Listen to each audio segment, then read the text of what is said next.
Hoje a gente começa uma nova série chamada Renovar para Impactar, transformando ideias em ações. Então o objetivo é, a gente está chegando no final do ano, cansado, com peso nas costas, uns torcendo para o ano acabar, outros com a expectativa, não, 2026 vai ser diferente, vamos renovar as coisas. A bem da verdade é, a gente precisa de liberar todo o estresse, o cansaço, a sobrecarga e experimentar da parte de Deus um novo caminhar. É por causa disso que eu pensei nessa série, Renovar para Impactar, transformando ideias em ações. E aqui, trazendo já um pouquinho mais a fundo o nosso objetivo, é essa renovação que vem da parte de Deus para que a gente possa experimentar dele para passar para outros. Que a gente possa receber dele e aquilo que a gente receber dele transbordar em nós para que possa ecoar nas pessoas que estão ao nosso redor, que possa alcançar as pessoas que caminham conosco, que caminham perto da gente. Então esse é o objetivo da nossa série. Eu queria convidar vocês para que a gente tenha um tempo de oração para que Deus venha usar desse momento para falar conosco. Vamos orar? Senhor, nós somos gratos a Ti pela Sua bondade e pela Sua misericórdia. Louvamos e bendizemos o Teu nome porque o tempo todo o Senhor tem cuidado de nós. O tempo todo a Sua graça tem se manifesto. O tempo todo, Deus, o Teu poder tem vindo sobre as nossas vidas. E agora, Pai, o nosso coração está atento para aquilo que o Senhor tem para nós. Os nossos ouvidos estão postos para que o Senhor possa falar ao nosso coração, para que o Senhor possa falar e isso possa encontrar morada em nós.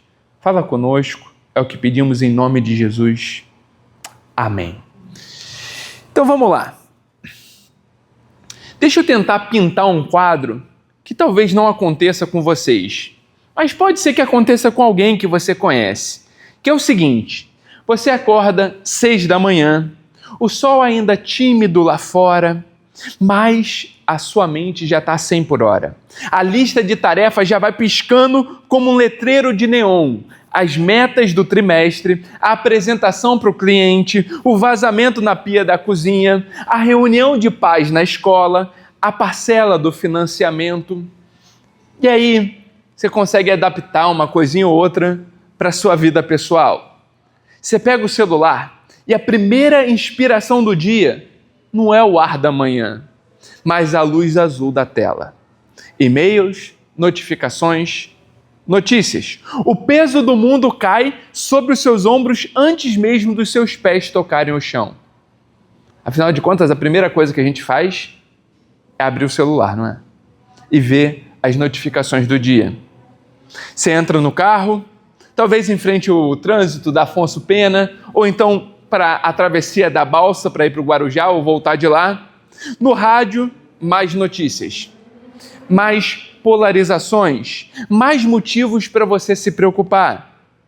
Você chega ao trabalho e a performance começa. Reuniões, planilhas, decisões. Desempenho, desempenho, desempenho.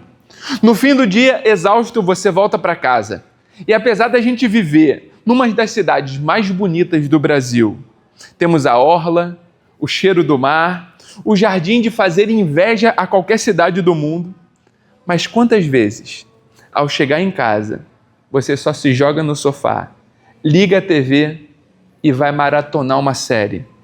Não para descansar, mas como uma forma de anestesia. A gente está cercado de beleza, mas sufocado por dentro. A alma ofegante. Sentimos uma espécie de asfixia espiritual, um cansaço que o sono não cura e que as férias de uma semana apenas adiam. Se essa é a sua realidade, a mensagem é para você.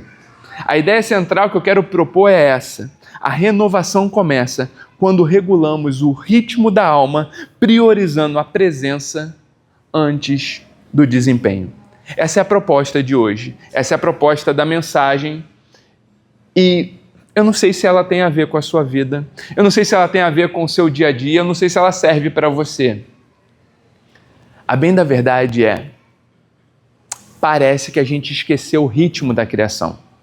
A bem da verdade é que parece que Gênesis 1 e 2 não fazem mais sentido para nós. Porque o tarde de manhã, primeiro dia, cercado por um intervalo de contemplação, de descanso, e um dia para eu simplesmente louvar a Deus, engrandecer por tudo que Ele fez durante os outros 6 dias.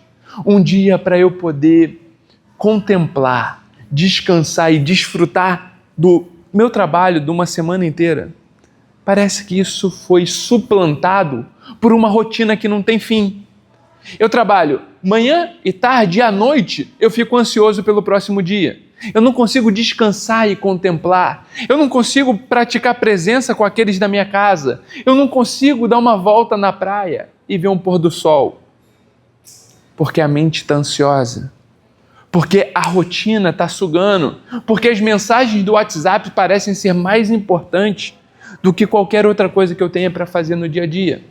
Parece que a sede pela dopamina do próximo Reels do WhatsApp, do Instagram, domina a nossa mente e o nosso coração. E parece que o dia do Senhor tem sempre um compromisso inadiável que surge espontaneamente e eu preciso trocar o meu momento de adoração ao Senhor por um conhecido, por uma oportunidade de assistir um jogo, por um momento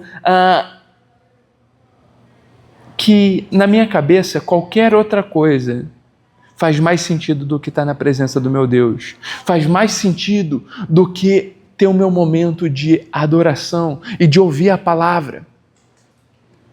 Parece que o nosso ritmo mudou. Parece que as nossas prioridades mudaram e, por conta disso, a gente vive um cansaço sem fim. A gente vive uma sobrecarga ímpar.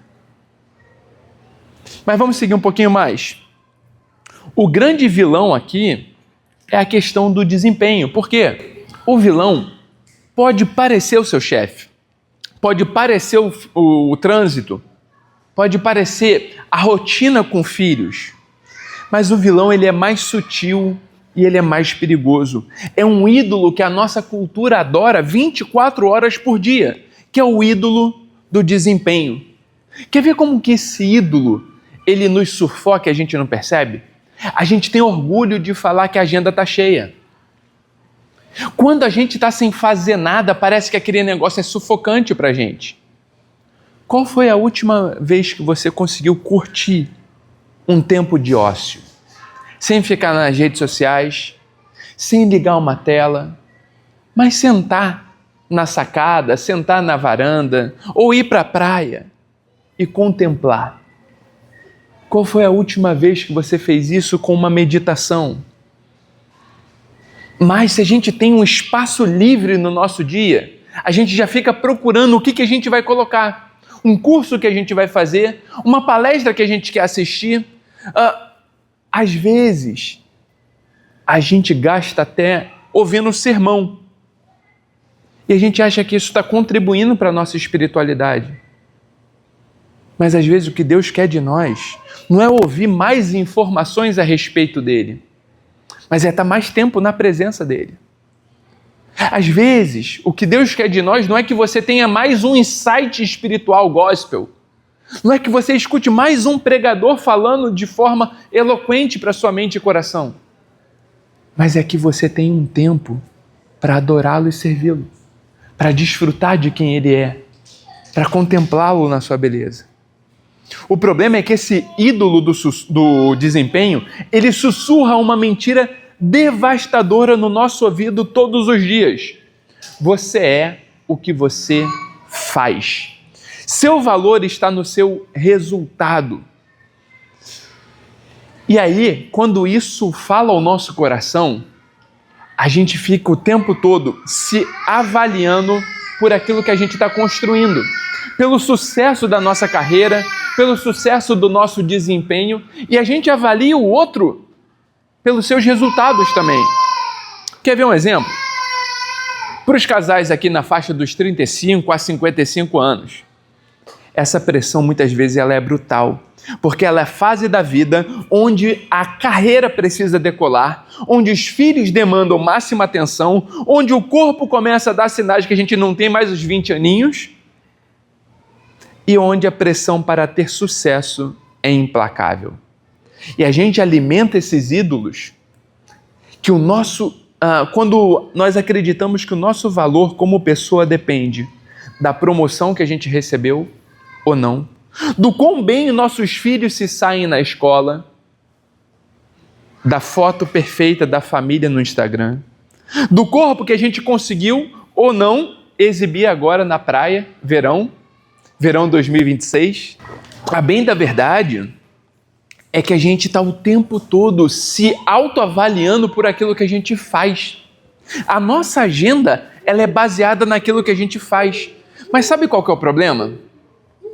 Provavelmente, a agenda de vocês é pautada nas tarefas do dia. Aquilo que a gente precisa fazer. Ou nas tarefas da semana. Mas há quanto tempo que a sua agenda está no fazer? E há quanto tempo que você não cresce, que você não se desenvolve? O Stephen Covey, no livro dele, Os 7 Hábitos das Pessoas Altamente Eficazes, ele vai falar que a nossa agenda precisa ser voltada para o ser. E pensando nisso, ele vai dizer que sobre missão, a missão ela se desdobra nos papéis, os papéis se desdobram na meta e a meta se desdobra na agenda. E é interessante porque o Stephen Covey, ele era cristão e ele é formado em Harvard e ele escreve para empresários, mas com conceitos bíblicos. Quando ele fala sobre missão pessoal, ele vai trabalhar o centro do coração e ele diz que o centro do coração precisa ser os princípios universais dados por Deus. E aí ele vai dizer o seguinte: qual que é a sua missão pessoal? O que você quer que esteja escrito na sua lápide? E a partir disso como que a sua missão se desenvolve nos seus papéis? Como mãe ou pai, marido, esposa, o seu trabalho, o seu bairro, as suas amizades, o seu dia a dia. E aí ele diz, a partir daí, coloque alguns objetivos. Quem eu quero ser? Como marido, como mulher, como pai, como filho, enfim, cada área, de 2 a 3 objetivos. Aí ele fala, então, a partir daí, faça a sua agenda. Porque agora a sua agenda não é mais voltada para o fazer, mas é voltada para o ser. Quem você quer se tornar? O teólogo Tim Keller, no seu livro Deuses Falsos, ele nos alerta que um ídolo é qualquer coisa mais importante para você do que Deus. Qualquer coisa que absorva seu coração, imaginação, é mais do que um Deus para você. O desempenho se tornou o nosso Deus funcional. E como todo ídolo, esse Deus, ele exige sacrifícios. Nós sacrificamos a nossa paz, nós sacrificamos a nossa saúde mental, nosso casamento, nosso tempo com Deus, no altar da produtividade. Eu tenho que produzir. E qual que é o problema disso? Enquanto eu estou produzindo, eu estou com a cabeça girando, aí bate o cansaço. O que acontece quando o cansaço vem? Eu pulo direto para procrastinação e para divagação. O que é isso? Eu paro tudo e vou para a rede social e fico. Ou eu fico num videogame, ou eu fico naquilo que me entretém, numa série. E aí, qual que é o problema disso? Quando eu estou no trabalho, eu não tenho tempo para a família, para praticar a presença. Quando eu vou para a procrastinação, eu não tenho tempo para a família, eu não tenho tempo para praticar a presença. Porque agora eu estou no mundo virtual. Eu estou no mundo paralelo. Consegue perceber que em nenhum momento eu tenho tempo para contemplar, eu tenho tempo para descansar, eu tenho tempo para respirar, eu tenho tempo para estar presente com aqueles. Esse ídolo, ele cria uma ansiedade crônica, pois o desempenho nunca é suficiente. Você atinge uma meta e a próxima já é maior. Você compra o apartamento dos sonhos e logo se preocupa com a próxima conquista. É um fardo impossível de carregar. E é para pessoas que carregam exatamente esse fardo que Jesus dirige as suas palavras. Vamos ler. O texto bíblico é Mateus 11, do 28 ao 30. Vocês só não vão ter ele projetado.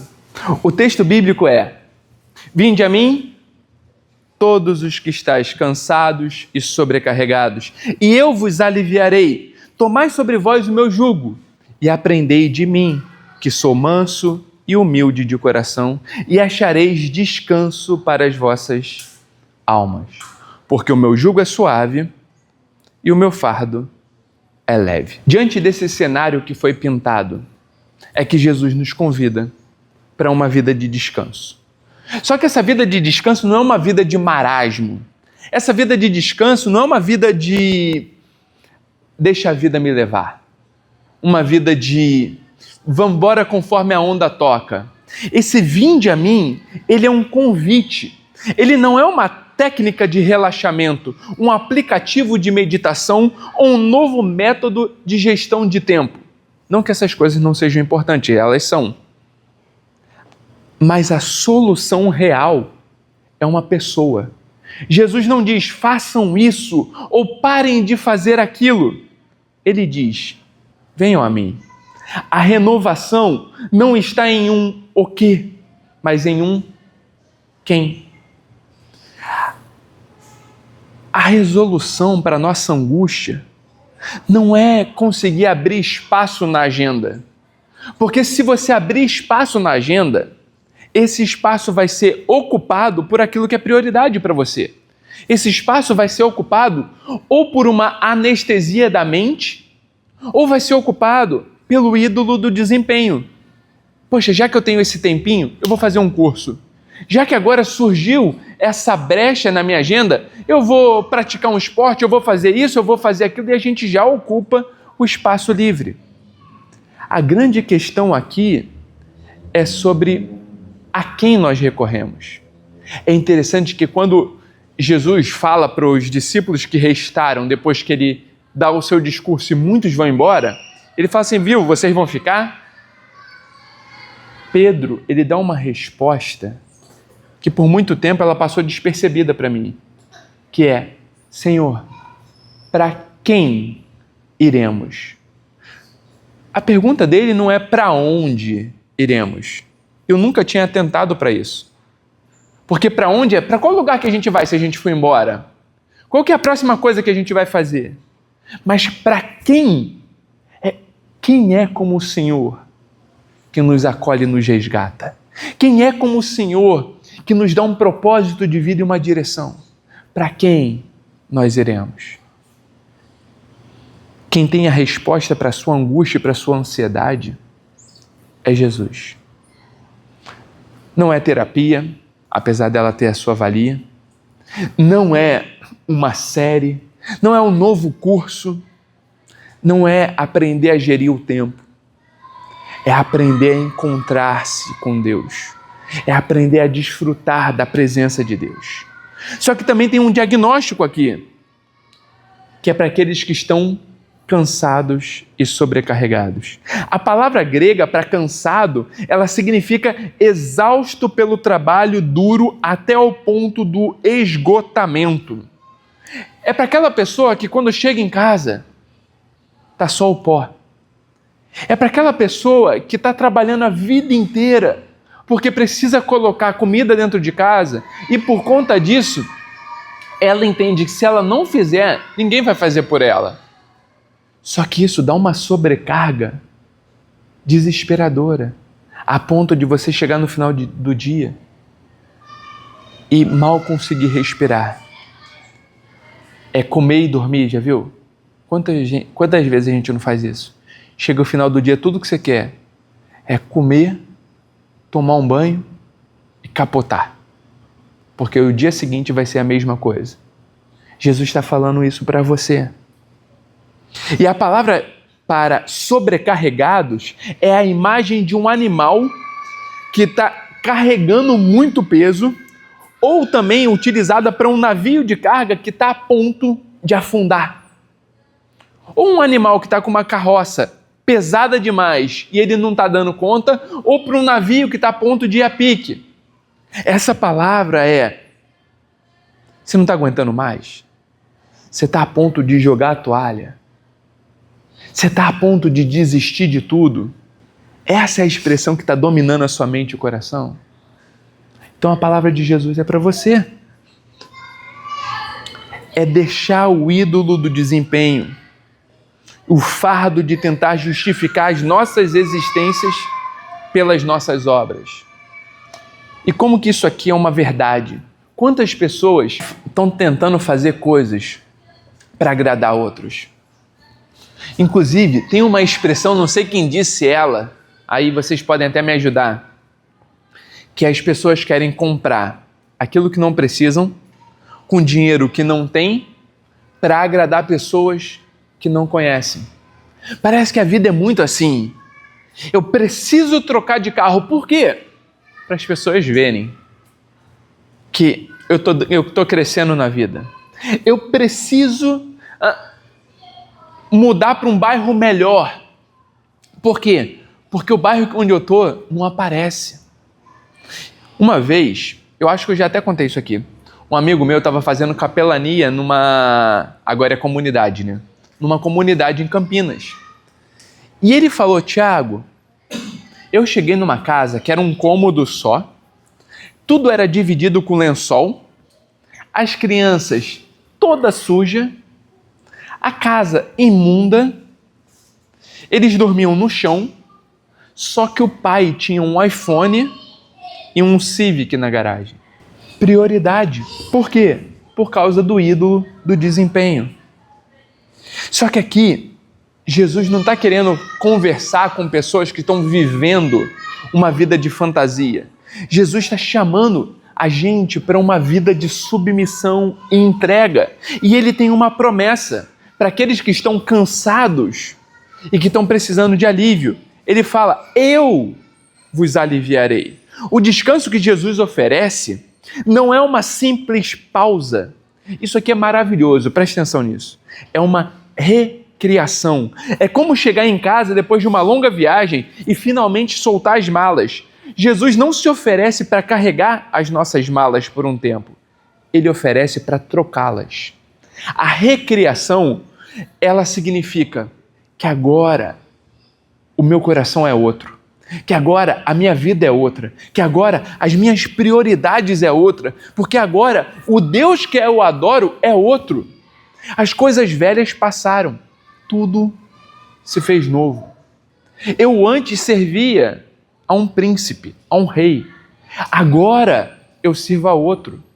Antes eu era escravo dos meus desejos, dos meus impulsos, agora eu sou escravo de Cristo. Agora a minha vida pertence a Cristo. Antes, eu queria que as pessoas olhassem para mim e vissem o meu desempenho, vissem aonde eu cheguei. Agora, eu preciso que Cristo olhe para quem eu sou e me reconheça como filho amado. Essa é a proposta do aliviar. A proposta do aliviar não é Jesus vai chegar e falar assim: você tem 8 horas de trabalho, filho? A partir de agora, 6.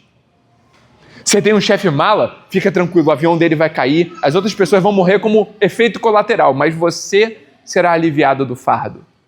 Não é isso que ele está propondo. O que ele está propondo é: o meu fardo é leve, porque agora você não carrega mais um jugo de agradar todo mundo. Você não carrega um jugo para ser aceito. Você já foi aceito. Você não precisa fazer para ser amado. Você já foi amado. Você não precisa fazer as coisas para ser perdoado pelo seu passado. Eu já perdoei e agora eu te dou nova vida. Essa é a proposta do Evangelho. E ela é singular. É um Deus que fez tudo no nosso lugar. E agora nos convida para uma caminhada, não de barganha, não para ser aceito, mas porque eu fui aceito. Esse é o poder do Evangelho. O jugo de Cristo é suave e seu fardo é leve, não porque a vida cristã é sem desafios, mas porque não a vivemos mais na nossa própria força. Vivemos no ritmo da graça. É isso que ele propõe. Essa é a caminhada que ele tem para a nossa vida, praticando a presença. Igreja, o convite de Cristo é simples, mas revolucionário. Deus está mais interessado em quem você é do que naquilo que você faz. O seu valor não é medido pela sua produtividade, mas pelo sangue de Cristo. Agora eu até lembrei de um videozinho, provavelmente vocês já viram, podia ter colocado ele aqui, mas se vocês quiserem, depois vocês me pedem, eu mando ele. É de um grupo chamado One Time Blind, que é, as pessoas chegam, tipo no céu, e aí tem lá o porteiro do céu, e para você entrar ou não, tem uma balança. Aí tem uma fila, chega o primeiro, não, porque eu fui missionário na África. Aí ele pisa a balança, vum, pum, reprovado. Aí vai um outro, não, porque eu fiz isso, aquilo outro, aí ele sobe na balança, vum, pum. Também não dá. Aí chega um terceiro e fala assim, meu pai era crente. Aí ele sobe na balança, nem mexe. Chega um outro e fala assim, não, mas eu dava o dízimo. Não mexe também. Aí chega um, que ele vai pegando a ficha, só coisa errada. Aí quando ele, já de cabeça baixa, ele vai subir na balança, aí chega um, põe a mão no peito dele e fala assim, não é você que tem que subir, é ele. Aí chega Jesus e sobe na balança no lugar dele. E pum, dá 100%. Aí fala, pode entrar. Porque não tem a ver com o nosso desempenho, mas tem a ver com a graça, a presença e o poder de Deus em nós. Essa é a mentalidade que a gente precisa entender, que a gente precisa adquirir. Deus não está nos chamando para desempenho, Deus está nos chamando para presença. Deus não está preocupado com o sucesso, com a carreira meteórica. Ele está preocupado com um relacionamento profundo contigo, com uma intimidade profunda contigo. A renovação não virá ao fazermos mais coisas para Deus, mas ao aprendermos simplesmente estar com Deus. Como então nós regulamos o ritmo da alma? Como nós vivemos isso na prática? Deixa eu tentar trazer 3 princípios, 3 práticas aqui para você respirar de novo. Primeiro, silêncio da manhã. Aqui eu coloquei como 5 minutinhos de rebeldia. Como assim 5 minutinhos de rebeldia? Simples. Antes de pegar o seu celular, antes de ligar a TV, rebele-se contra a tirania da urgência. Separe 5 minutos.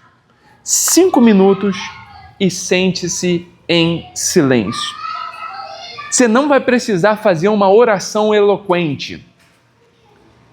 Apenas respire, acalme o barulho interior e ofereça o seu dia a Deus. Ao invés de você acordar, a primeira coisa que você vai fazer é tirar o celular do carregador para mexer na mensagem de WhatsApp, porque com certeza da meia-noite às 6 o mundo mudou e você precisa mexer para saber que a guerra da Ucrânia acabou, que agora todos os conflitos no Brasil foram resolvidos, que agora o Iraque e Israel estão andando de mãos dadas pela luta pela paz mundial, que a ONU venceu todo mundo e agora a gente vive como uma grande nação, todos juntos, cantando Imagine. Fica em paz. Você vai acordar e o outro dia vai estar igual. Ninguém te mandou mensagem da meia-noite às 6, fica em paz. Você pode acordar e investir 5 minutos no seu tempo com Deus, que em 5 minutos também a gente não vai ter a Terceira Guerra Mundial, em 5 minutos não vai ter o coronavírus parte 2, 5 minutos você consegue respirar e falar com Deus.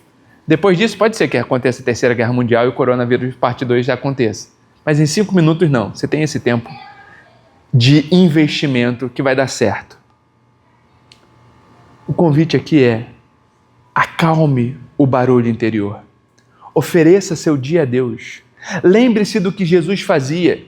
de madrugada, quando ainda estava escuro, Jesus levantou-se, saiu de casa e foi para um lugar deserto, onde ficou orando. Se ele precisava fazer isso, que dirá nós? E sabe o que é interessante? Eu quis pegar esse texto em Marcos, porque os outros evangelhos têm um Jesus mais eloquente, tem um Jesus que ensina, tem um Jesus que prega. Em Marcos, não. Em Marcos, Jesus ele é o servo. Então, você vai ler no Marcos, se você ler Marcos inteiro, você termina assim, ó. Porque Jesus está o tempo todo na ativa. Jesus é o servo que está o tempo inteiro servindo, expulsando o demônio, curando um, fazendo isso, fazendo aquilo, outro. Ele acorda, ele faz. Mas sempre que ele precisa fazer algo poderoso, sempre que o destino da história está em xeque, ele sai para orar. Ele para tudo e ele vai buscar a Deus. Quem falou sobre isso foi Martinho Lutero.